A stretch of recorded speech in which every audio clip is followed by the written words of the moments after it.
Ultraman Rising's ending sees Ken accepting his responsibilities and includes a major cliffhanger that could lead to a sequel. The Ultraman franchise, which has been around since 1966, received a new installment with Ultraman Rising, a Netflix original movie following a brand new character as the titular hero. Ken Sato, son of previous Ultraman Professor Sato, discovered that caring for a child can be much more difficult than fighting giant monsters. Ultraman Rising's final battle saw two Ultramen, a mecha-kaiju, and a baby kaiju joining forces against Dr. Onda's mecha. After restoring her consciousness, Gigantron joined the two Ultramen in the mission to protect her daughter and defeat Dr. Onda. While the leader of the KDF tried to kill everyone by activating his robot self-destruction mode, Ken managed to save his father and the kaiju. Ultraman Rising may not have had as many kaiju as Godzilla x Kong, The New Empire, but it was still full of action and callbacks to previous Ultra series and movies. The film ends on a happy note as Emmy and her mother arrive in Kaiju Island, followed by a surprising post-credit scene. Ultraman Rising's post-credit scene explained where Ken's mother is. The movie's post-credit scene sees Ken receiving a transmission on his watch. It was a recorded message from his mother, Emiko Sato, saying she was alive. Although Ultraman Rising never said that Ken's mother was dead, her family assumed so after she disappeared without leaving any traces for years. Ken had already lost hope his mother would ever return,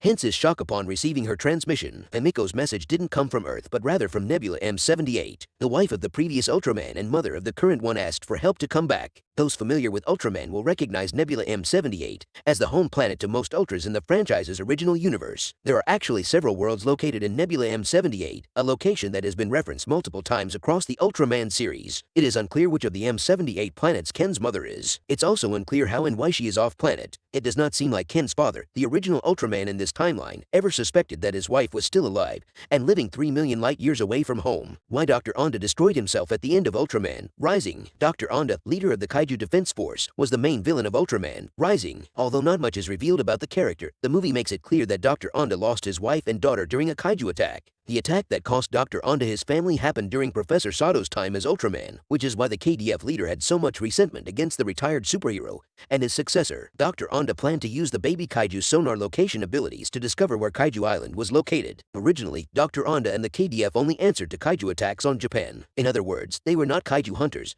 but rather defenders of the country. However, after losing his family, Dr. Onda became obsessed with putting an end to the kaiju threat once and for all. He wanted to attack Kaiju Island and destroy all of them, regardless of how difficult it would be. After failing to defeat the two Ultramen, Dr. Onda admitted his defeat and activated his mecha self-destruction mode to kill the heroes and their kaiju friends. Fortunately, Ken's Ultraman shield saved everyone. How Emmy's kaiju mother was brought back in Ultraman Rising. To trick Emmy, Dr. Onda brought Gigantron back to life with the help of cybernetic technology. He created a mecha Gigantron combining parts of the original Gigantron with robotic features. At first, mecha Gigantron had no memories of the original kaiju and was essentially a zombie version of Emmy's mother. Still, it was enough to trick the baby kaiju into following what she assumed to be her mother. This led to a battle between Ultraman and mecha Gigantron, one of the best parts of Netflix's giant monster movie. During the fight, Ultraman realized Gigantron was still there somewhere. Ultraman Rising starts with Ken Sato explaining that not all kaiju are evil monsters, which is paid off at the end with the return of Gigantron. The creature was only trying to protect her baby at the beginning of the film, yet she was being chased down by the KDF. As soon as Ultraman realized Emmy's mother could still be brought back,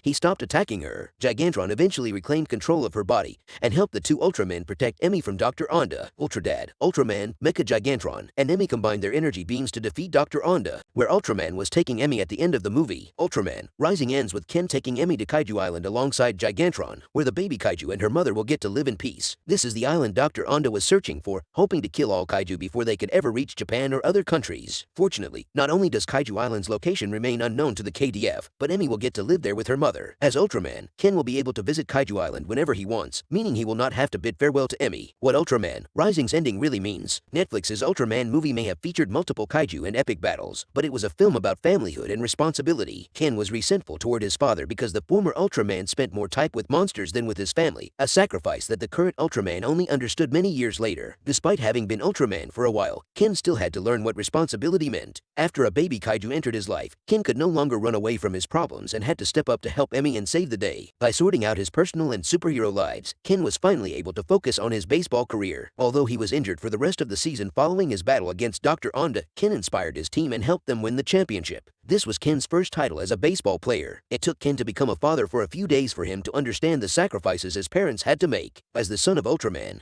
Ken was never going to have a normal childhood anyway, but fortunately, he's now on good terms with his dad.